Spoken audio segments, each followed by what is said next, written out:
on my phone. Yeah. No, that's a 6. Yeah. Okay, on my... Do you guys have the app for this? So 67, meet Sonny Strait. 3 p.m. to 4 p.m. meet Sonny Strait right here. What else am I supposed to do? I have no idea. Oh, it's not even at 6, it's at 8. 8. Well, that's what that other Is that like tomorrow? Yeah, it's tonight at 8 o'clock. I have a thing on webcomics. So this is Meet Sonny Strait. Yeah. Well, I guess we're done. Hi. Nice to meet you guys too. For those of you who don't know, who just wandered in here and thought Meet Sonny Strait, that'd be an interesting panel to go to. My name is Sonny Strait. I am the voice of Krillin on Dragonball Z. Maes Hughes on Full Metal Alchemist. Drossel on Black Butler. Oh, yeah. Yeah. London Bridge is falling down, falling down, falling down. London Bridge is falling down, my fair lady. I'm also a comic book artist. This is my latest book here, and I'm selling here at the convention. And usually what I'm doing, if you get a copy of it, it's $5 and I'll draw your favorite character and do a voice for on the back of it. What else? I'm happily married. I was really typecast as Maes Hughes. I have a daughter, although now she's 20 and cutting hair. But she was young when I started. And I guess this is a basic Q&A. I've also been a director at Funimation, a writer for Funimation. There's my daughter calling right now. She's Italian.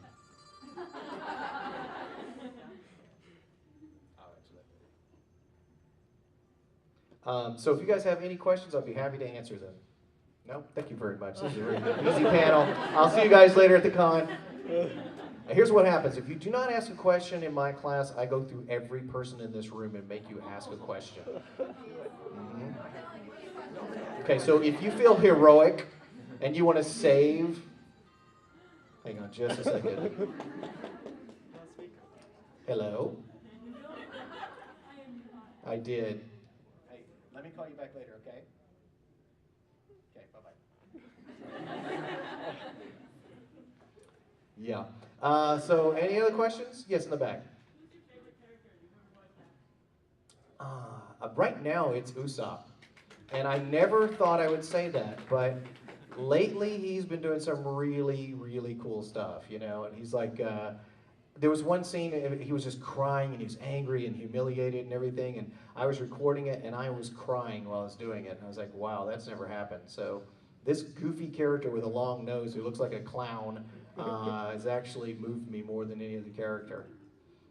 Yes? Do you have any, this is kind of a shoot in the dark type question, but I'm wondering if you have any funny stories or interesting stories from voice acting and like, just in the office. Yeah, but you know, the thing is like that's like similar to the question we get is, what are some funny outtakes that you guys have? We do them every time we record, so it's kind of hard to pinpoint because you forget them when that's just part of what you do. I do have a story about directing Sean Schimmel that I like to tell. I directed him in a Lupin movie. He was one of the villains, and he had gas. And he was really filling up that booth with some funk. And he was being very nice. He kept the door shut the whole time, you know, and after he was finished, he left and shut the door. And I went on break and got some coffee, and then Laura Bailey came in to record. And she went into the booth, and I forgot what had gone on in there. And I'm just like, okay, Laura, for this character, you're going to need to, and I hear, I said, what?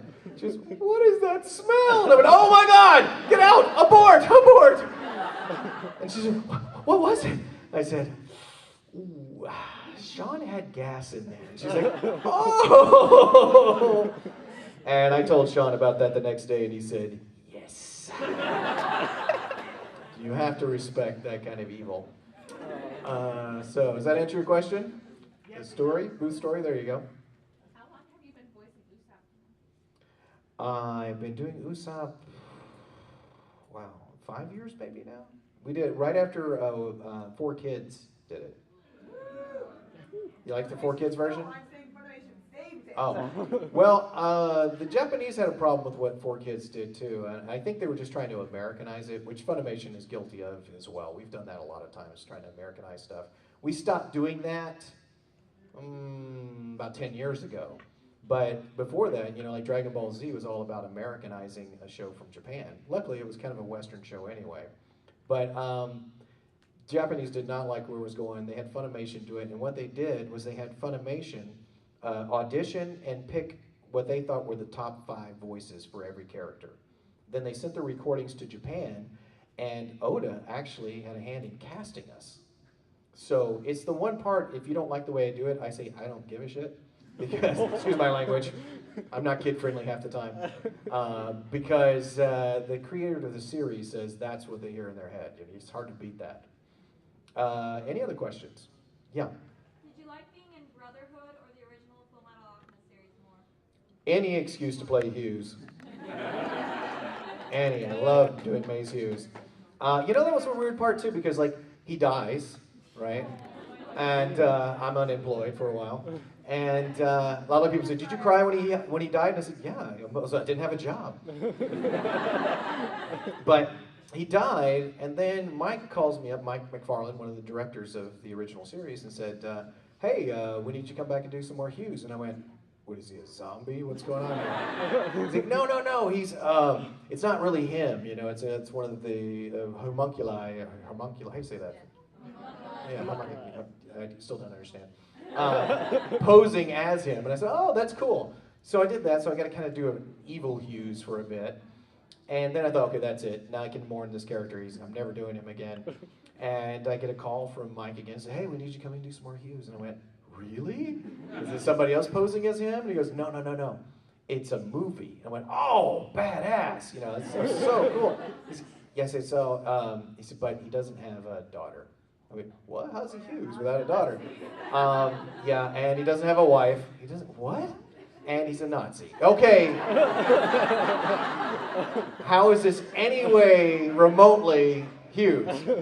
But I did it because it's cool, it's Hughes. I got to do Hughes. And then that was it. That was it. He's gone. Never going to do him again. And then I hear about Brotherhood. And in Brotherhood, they kill him off pretty quickly. It's like, episode 9, get out! Thank you very much, he's funny, he has a daughter, bye! And then I thought, okay, that's it, this is really it. I'm never playing this character again. And then we started getting these OVAs, and I went, okay, you know what? I'm never mourning this character again. It's a waste of time. Any other questions? Yeah. Has any of your voice acting work or anything, has it altered like family life, or do you have like any funny stories where like maybe your family was picking on you for like certain roles that you were casted, or? Not so much picking on me, because they love, anytime I get a role, that means I'm making money. But like when I do Lupin the Third, my voice slips in this area, and it kind of stays there for the rest of the day. So I'll come home and I go, hi, honey, and she'll go, Lupin? I went, huh? Oh, how do I speak? Is this my voice? Yeah. Because it's just like me, but a little smarmier, you know? So it's like, it's hard to figure out how I speak. I generally, you guys know that I did Toonami Tom, the first Toonami Tom, yeah, with the little pot belly. That's the closest one to my natural voice. So that's what Chris Sabat calls a coffee drinking role. You go in there with your cup of coffee, you do a line, drink, line, drink. Any other questions? Yeah. Prior to Funimation, did you do any voice acting, like non-anime related? I did a lot of theater. I came from a theater background. I was a theater major in college and focused on it in high school. And I was doing a lot of theater in the Dallas-Fort Worth area after school. And Funimation moved to Texas and had open auditions. And I didn't expect to get a part, but I had always done cartoon voices. My dad taught me how to do Donald Duck when I was like 4. He'd come on and go, and I watched him do it, you know, and then finally I was practicing it at home, and then he came home and he said, I went,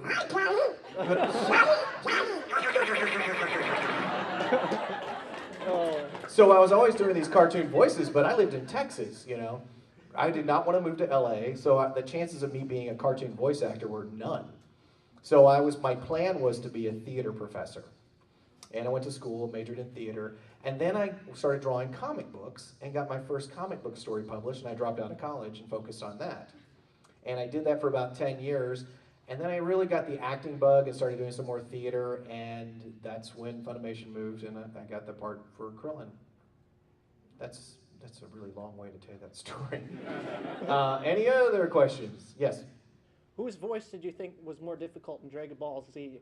Did you think Krillin's voice was, or Dragon Ball altogether, did you think Krillin's voice was difficult or Giro's voice?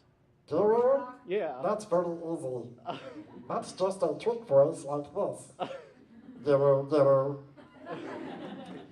Yeah, that's an annoying character. Kind of a semi-annoying series, come to think of it. GT, you guys seen that? No. Okay, we can all move on. But you know, the problem with that is that Akira Toriyama had given up on the Dragon Ball Z at that time. He'd quit. And they still own the rights, so they still wanted to produce it. And I really think that's what was missing. It was missing his heart, you know, because he was really the driving force behind it. And hardest voice, yeah, Krillin would be harder than him, because Krillin actually has fighting reactions and stuff like that. But I'll tell you, Usopp is the hardest. Because Krillin talks like this. Usopp has that hitch in his voice. Ouch. And he screams like every line. You know? I don't know why. I guess the original actor thinks it's funny. And he has an ability to scream all the time, but it's tough. Any other questions? Yeah. I know that it's slightly morbid, but which death from Maes Hughes is like the most depressing, do you think? The most depressing? I don't know. I will say that the first one I think is the best. Is done the best. You know, I think it's almost like poetry the way this moves. But I love the second one because it's all drawn out, you know, and he really milks it. You know, this is Maes Hughes hamming it up for this long thing, you know, and the blood's everywhere. So I like both of them. I don't know which is most depressing. Probably the second one because he dies so much quicker and I don't have as much money. It's very depressing. Yes? Crazy. Lupin, such a classic, iconic character. Is feeling pressure trying to live up to that character or to the other English actors who played it? Well, before I did it, there was only one English actor who had done it. He had done it like 10 years before me. It was for Castle Cagliostro. And so what I did was I kind of based my voice on what he did and what the Japanese guy at that time was doing. There's been other Japanese actors for him too. So it was kind of left for interpretation, but you know, that's kind of where I started from. And I didn't feel a lot of pressure at the time because it wasn't really well known then. They'd had one movie. So it was just like, okay, we got this property. We got a series of like 11 movies to do. So it was like, okay, it's a new property. We didn't know though, that just a couple of months after we started, Pioneer had picked up the television series as well. So there were two Lupins being recorded at the same time. Have you guys seen the new one that's coming out, Fujiko Mine? Oh, that is so badass. It is so close to the original comic book. And it's the closest thing, I think, to the comic book. Any other questions? Yeah. What voice role do you not get that you most wanted? You know, I've been really fortunate. I got the ones I really wanted. I did want any main character in Sergeant Frog. And I didn't get one of the main characters. But other than that, I've been very fortunate. I can totally see that though. Yeah, I mean, it's what I'm known for, you know, doing those goofy voices. But that's the only one I could think of. Any other questions? Yes, in the back. We're doing the big Ragnarok or the little one? Okay, I got cast as Ragnarok blindly. I didn't have to audition at all. Zach was casting. He said, hey, I got a part for you. I want you to play this character. He's this demon thing, you know, that screams and is evil and is twisted. And I was like, yes, you know, this is cool. And I thought, this is really cool because I don't usually play characters like this. So he's seeing something new in me that other people don't see. That wasn't the case at all. Because you watch a few episodes in, he becomes this chibi thing that sounds like an angry Krillin. It's like, that's why you cast me. Okay, that makes sense. Krone, I hate you. Die! Any other questions? Yes? So for the comic book, I was wondering, as the comic book artist, would you ever, or have you ever thought or dreamed that you would like one of your comics to either become a cartoon or Americanized anime? People ask me that a lot, if I'd like to see my comics get onto animation or whatever. And I mean, it'd be cool, it'd be money, you know, but I'm one of those people who really loves the art of comics. And to me, the comic book is the be-all and end-all. You know, doesn't need to be turned into something else to be validated. A really good friend of mine, a woman named Wendy Peeney, who created this series called ElfQuest. Oh, and by the way, I will be the colorist for ElfQuest at Dark Horse Comics starting next month. Yeah, thank you. But Wendy, from the very beginning, wanted her comic books to be made into an animated feature. And she was just doing a comic book to get people to know about the product. But then what happened was she got the most famous, independently published comic book in the history of comics. It was like worldwide. At one point, they were beating the X-Men in sales.